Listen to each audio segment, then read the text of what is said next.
Hi guys, welcome to my channel. இன்றைக்கி ரெசிப்பியில் வரகு அரிசியை வச்சு 4 வேஸில் பிரேக்ஃபாஸ்ட் ரெசிபி செய்ய போகிறோம். வாங்க என்னென்ன செய்யலான்னு பார்க்கலாம்.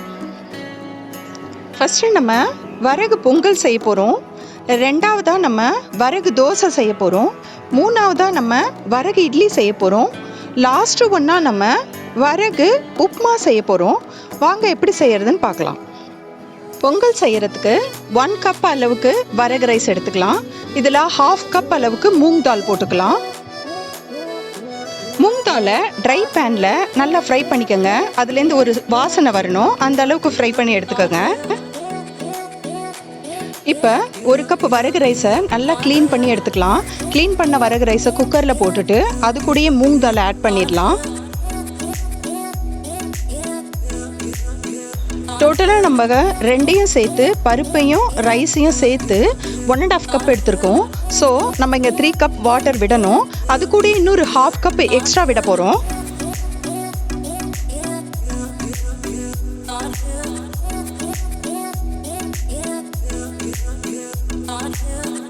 இது கூடயே ஒரு 1/4 கப் அளவுக்கு நல்லா சாப் பண்ண இஞ்சி எடுத்து அதில் போட்டுக்கலாம்.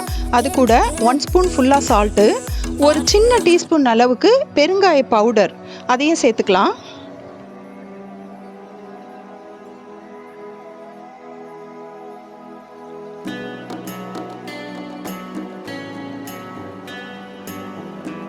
குக்கரை க்ளோஸ் பண்ணுறதுக்கு முன்னாடி ஒரு பெரிய ஸ்பூன் அளவுக்கு நெய் போட்டுக்கலாம். நம்ம இங்கே நெய் எதுக்காக போடுறோன்னா, குக்கர்லேருந்து விசில் வரும்போது தண்ணி அதிகமாக வெளியில் வராமல் அது பார்த்துக்கும். அப்புறம் அந்த ரைஸ் வேகும் போதே அதோட வாசனையும் கீனால ரொம்ப நல்லாயிருக்கும். 4 விசில்ஸ் வச்சு ரெஸ்ட்டில் வச்சுருங்க, ஃபுல்லாக ஸ்டீம் போகிற வரைக்கும்.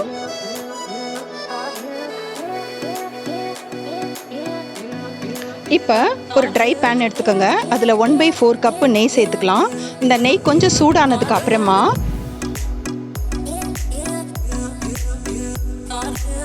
பெரிய ஸ்பூன் ஃபுல்லாக மிளகு எடுத்துக்கலாம். நீங்கள் பிரேக் பண்ணியும் போட்டுக்கலாம். நான் இங்கே ஃபுல் மிளகு யூஸ் பண்ணியிருக்கேன். அதே அளவுக்கு ஒரு பெரிய ஸ்பூன் ஃபுல்லாக ஜீரகம் எடுத்துக்கலாம். திரும்ப 1/4 கப்பு நல்லா ஸ்ப்ளிட் பண்ண முந்திரி பருப்பு அதையும் இது கூட சேர்த்துக்கலாம்.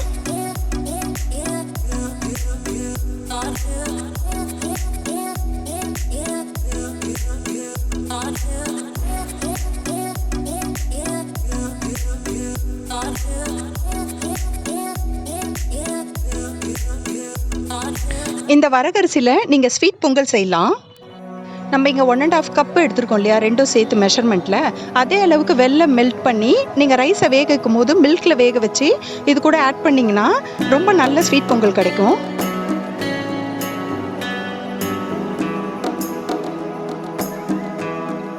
இப்போ குக்கரில் இருக்க ரைஸை ஒரு வாட்டி நல்லா கடைஞ்சி வச்சுக்கோங்க. அதை எடுத்து இப்போ ஆல்ரெடி தாளித்து வச்சுருக்கோம் இல்லையா, அந்த பேனில் ஆட் பண்ணி பொறுமையாக எல்லாத்தையும் ஒன்றா சேர்க்கலாம்.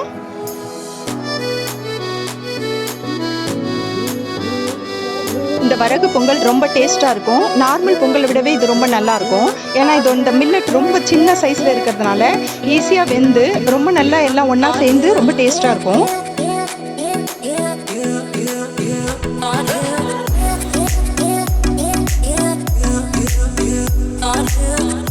நம்மளோட டேஸ்டியான ஃபர்ஸ்ட் பிரேக்ஃபாஸ்ட் ரெடி ஆயிடுச்சு. வரகு பொங்கல் ட்ரை பண்ணி பாருங்கள்.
ஆயிடுச்சு. வாங்க இப்போ பொடி இட்லியை கம்ப்ளீட் பண்ணுவோம்.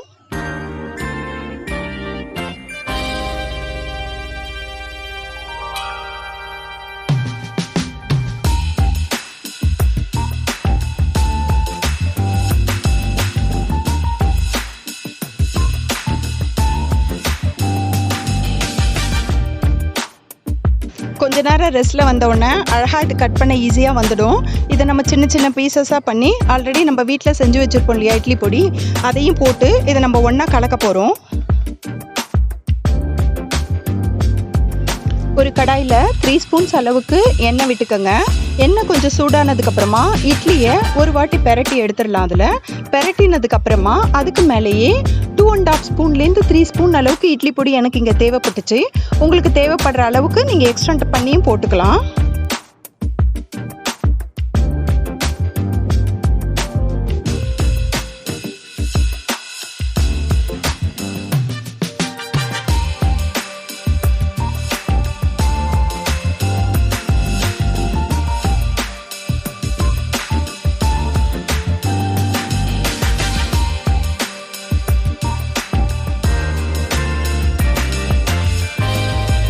நம்மளோட 3rd பிரேக்ஃபாஸ்ட் பொடி இட்லி ரெடி ஆயிடுச்சு.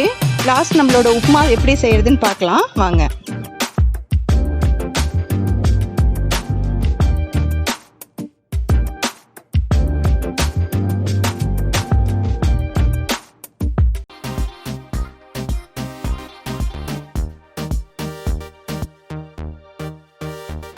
ஒன் கப் அளவுக்கு வரகு ரைஸை நல்லா சுத்தம் பண்ணிக்கோங்க.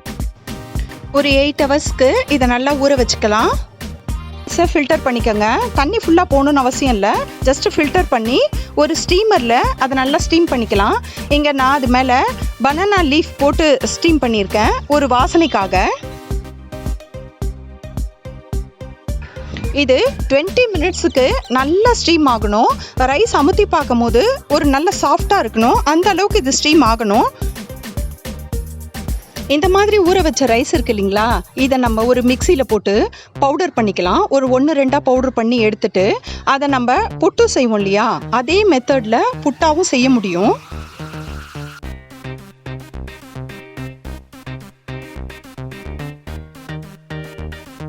இப்போ ஒரு வாணலி எடுத்துக்கோங்க. அதில் 4லேருந்து 5 ஸ்பூன் அளவுக்கு எண்ணெய் போட்டுக்கலாம். எண்ணெய் நல்லா சூடானதுக்கு அப்புறமா ஒரு பெரிய ஸ்பூன் ஃபுல்லாக எல்லாமே எடுத்துக்கலாம்.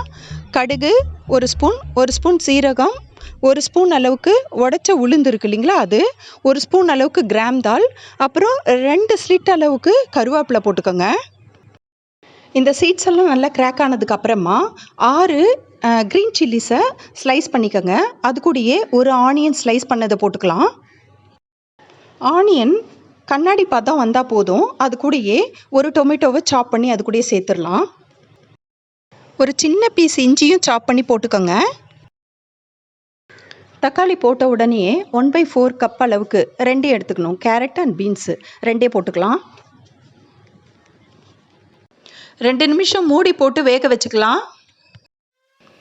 இப்போ வெஜிடபிள் மேலே 2 கப்ஸ் வாட்டர் போட்டுக்கலாம். இந்த வெஜிடபிள் மூழ்கிற அளவுக்கு இருக்கணும்.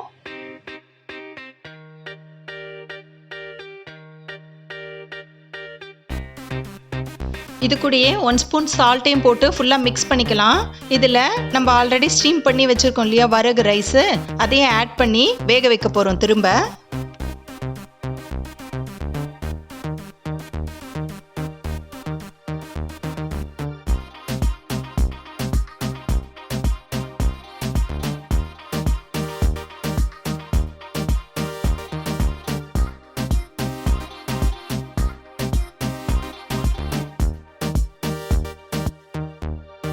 தண்ணி கொதிச்ச உடனே இந்த வரகு ரைஸை ஆட் பண்ணி நல்லா ஃபுல்லாக மிக்ஸ் பண்ணிவிட்டு ஃபுல் சிம்மில் 15 மினிட்ஸ் வேகணும்.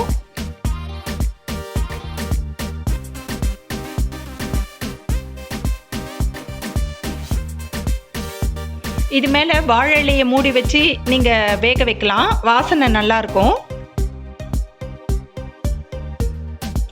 1 ஸ்பூன் அளவுக்கு நெய்யை போட்டு இப்போ நம்ம உப்புமாவை முடிக்க போகிறோம்.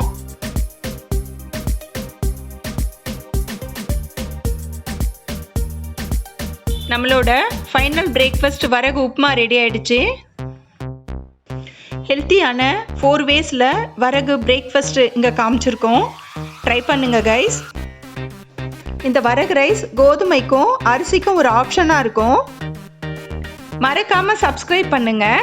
உங்கள் ஃப்ரெண்ட்ஸுக்கெல்லாம் ஷேர் பண்ணி ரெசிபியை என்ஜாய் பண்ணுங்கள். நெக்ஸ்ட் ரெசிபியில் பார்க்கலாம்.